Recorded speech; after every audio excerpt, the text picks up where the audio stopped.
Terceira parte de Ritos Brasil, completando a porção do dia 19 de Shvat. Nós terminamos falando ontem que quando um judeu faz uma mitzvah, Deus tem prazer eterno com isso. Todo sempre. Por mais que a pessoa experimente só um momento, isso é para que ele não deixe de ser uma pessoa. Mas na verdade, cada mitzvah que o judeu faz é uma faceta da eternidade. Somente embaixo, no mundo, a pessoa está debaixo do domínio da experiência denominada tempo, que nos aplica a passagem das experiências, cada momento somente uma experiência. Então somente sente uma elevação de espírito, uma ligação com o Criador, naquela hora que estuda toda a mitzvah. E depois consegue ter uma experiência de ocupar-se com outras coisas e separar-se da união com Deus. Isso pode acontecer quando ele ocupa-se com coisas desnecessárias para o serviço a Deus. A pessoa que se prepara para fazer uma mitzvah está ligada a Deus na hora do preparo. Pode se preparar à vontade. Está fazendo coisas necessárias para poder chegar a uma mitzvah. Construir um açúcar não é mitzvah. Mitzvah é sentar e comer lá dentro. Mas construir faz parte. Escrever uma Torá. Mas quando a pessoa faz uma coisa profana, que não tem necessidade para servir a Deus,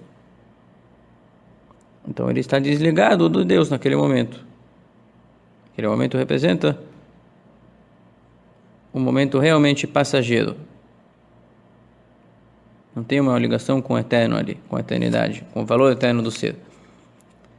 Mas isso tem perdão. Quando depois ele se arrepende e volta a servir a Deus, estudar a lei, cumprir a lei, rezar, falar com Deus, e pede perdão de Deus por ter desperdiçado aquele momento, onde ele podia se ocupar com a lei divina e não se ocupou.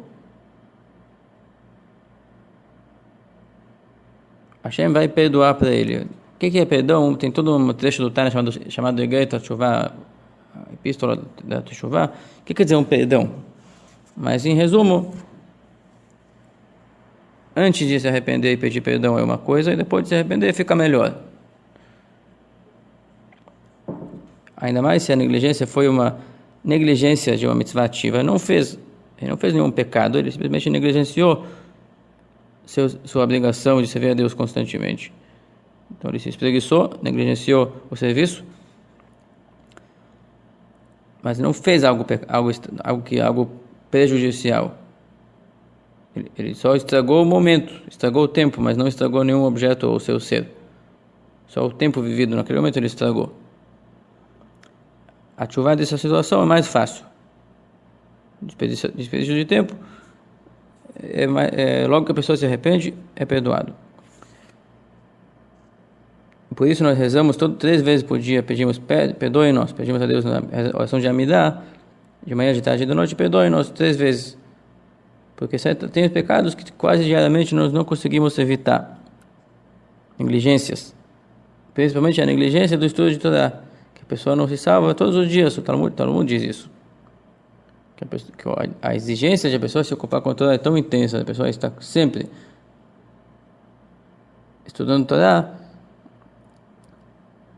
que se for visto de um olhar muito crítico, ele sempre será com débito. Só que Deus não é tão crítico, é misericordioso, e basta a pessoa pedir perdão, isso que a gente faz 3 vezes por dia.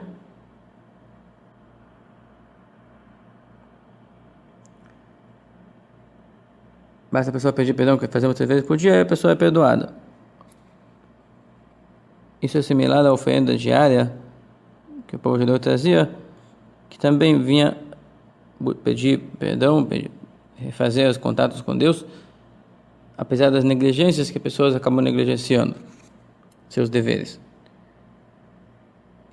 E esse tipo de arrependimento não é chamado que a pessoa fez um pecado planejado. A pessoa já sabe que vai rezar 3 vezes por dia, todos os dias da sua vida, pedir perdão por negligenciar o estudo. Então, se fosse um olhar crítico, vai dizer, se fosse Deus digamos assim, um anjo muito crítico e severo, vai chegar lá e dizer diante de Deus: esse homem aqui não está estudando o tempo inteiro, porque ele está considerando que você vai perdoar para ele, logo ele vai rezar. Então ele não merece ser perdoado. Mas Deus é misericordioso e não considera isso aqui um planejamento. Porque na hora de pecar, realmente a pessoa não pensou depois, na hora de se espreguiçar, ele não pensa em reza. Ele simplesmente perde o foco e começa a se ocupar com outras coisas. Como todos nós experimentamos, que nós não estamos com o foco sempre direcionado por nossa mente. Nós nos envolvemos aleatoriamente com diversas experiências. Por isso não é considerado um pecado planejado, que é mais grave do que pecado involuntário. De acordo com isso, será compreendido porque Moshe Rabbeinu, Moisés, Alav Shalom, capaz esteja com ele, ele ordenou no livro de Devarim, Deuteronômio, ao povo que vai entrar e conquistar a terra de Israel, ler o Shema Israel, aquela oração, o Eterno nosso Deus, o Eterno é um, 2 vezes por dia, de manhã e de noite. Para quê?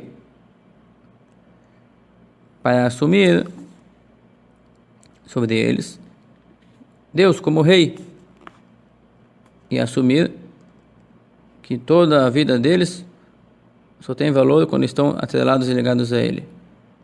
Tanto é que a pessoa, quando é ameaçada, quando é coagida a praticar idolatria e dar sua vida para não praticar, os nossos antepassados todos sempre pediam sua vida falando esse verso, Shema, assume sobre mim Deus como Rei do Universo. O Eterno é nosso Deus, o Eterno é um, e por nenhum custo abriremos mão disso. Por que Moshe tinha que falar isso aqui para um povo que estava entrando numa terra com promessa divina, onde Deus ia aplicar medo e temor sobre os adversários e irá derrotar todos os inimigos?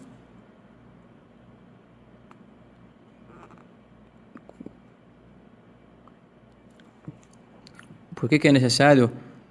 E então, já que os inimigos fossem derrotados, não haverá ali ninguém coagindo eles para fazer idolatria, ninguém vai ameaçar a vida deles. Não estavam indo para uma diáspora que nem a nossa, onde tem que dar vida para não pecar.